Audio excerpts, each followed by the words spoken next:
The New Orleans Pelicans are hiding in plain sight. As of this recording, the Pels are an extremely impressive 14 games over 500 with a 39-25 record. They've got the 4th highest margin of victory this season, behind only Minnesota, Boston, and OKC. They're ranked 8th and 6th in offensive and defensive rating respectively, and as everyone knows, those are the 2 qualities you have to be top 10 in to be considered a contending team. The only other teams in the top 10 in both categories this season are the Celtics, Thunder, and Nuggets. That's it. Some great company to be in. Yet despite this, the only time the Pelicans get any media attention is to discuss how inexcusable it is that Zion is still out of shape, when in reality he played himself into shape like 3 months ago and has been averaging 22, 6, and 6 this calendar year. One of just 7 players to average those numbers or better in that stretch, something that any of these talking heads would know if they actually paid attention to the sport they were paid to talk about, but I digress. As good as Zion is, as good as CJ McCollum is, and as good as Brandon Ingram is, none of those guys are the Pelicans' most important player.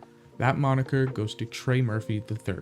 Overall, stats-wise, Trey's having a bit of a down season due pretty much entirely to having to play himself back into shape after tearing his meniscus in the summer and missing a few months to start the season. But since then, he's been on an absolute burner, averaging 18, 6, and 3 on 41% shooting from 3 this past month. But it's not just the counting stats that make Trey the Pelicans' most important player. It's the way he fits into and unlocks their offense. When your best player is a guy who takes 80% of his shots at the rim like Zion, the plan is simple: surround him with shooting. With Jordan Hawkins falling in and out of the rotation and Brandon Ingram not having the season from deep that you would have expected, Trey Murphy is a much needed floor spacer next to CJ McCollum as their only other high volume 3-point shooter. And the numbers show that overwhelmingly, when Trey succeeds, the Pelicans succeed. When Trey Murphy scores just 16 points or more, the Pelicans are 11-0 this season, undefeated. And even if you slide that down all the way to 10 points, the Pels are 22-6 this season. If Trey is on the floor providing even just a small burst of scoring, the space he creates and the attention he demands changes the game for the Pelicans. The on-off numbers are also ridiculous. The Pels are a plus 9.6 when Trey is on the floor, which is the 92nd percentile in the entire league. And the 2 most common lineups Trey has been a part of this season are a plus 26.3 in 182 possessions and plus 32.5 in 117 possessions, respectively. The thing that makes Trey really special, though, is the range that he possesses on his threes. We've all seen great shooters knock down threes when they have to or when they're getting really hot in a particular game, but Trey doesn't just do it situationally. He does it on a routine basis, to the point where sometimes it feels like he even prefers these deeper shots. Look at this clip against the Pacers, for example.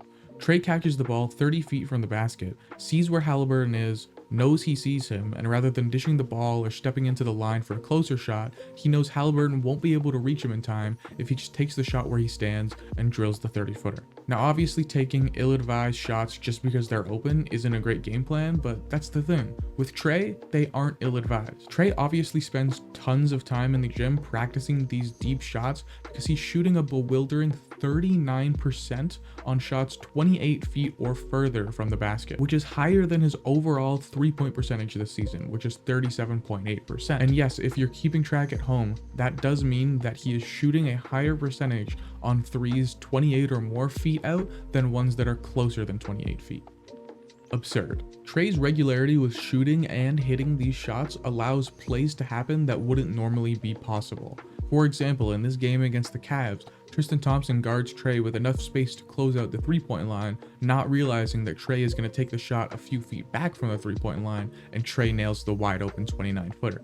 But to me, this clip against the Raptors is the perfect microcosm of Trey being the key to this New Orleans team's offense. When Zion drives, as he should, he draws help from a couple of players on the floor, including the player assigned to Trey, Grady Dick. Zion sees this and dishes it out to Trey, who splashes for 3, but notice where Grady Dick is when he tries to close out on Trey's shot. If Trey was standing right at the arc like your average driving kick play, Grady would have been there in time to successfully close out and alter Trey's shot. But once again, Trey's ability, and not just willingness, but desire to shoot these 28, 29, 30-foot shots is something that opposing teams are struggling to find an answer for.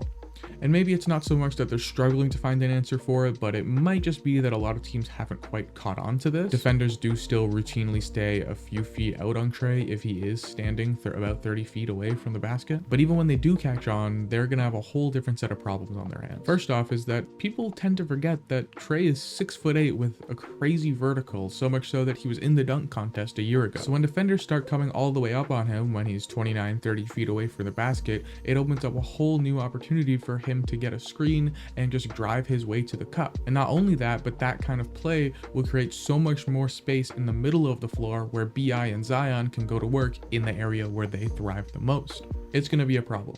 I've been saying for a while now that the Pelicans are a team that may surprise some people in the playoffs, and a lot of that falls on Trey Murphy's shoulder. If he performs in the playoffs similarly to how he's been performing this past month, I don't think there's a single team in the West that wants to see New Orleans.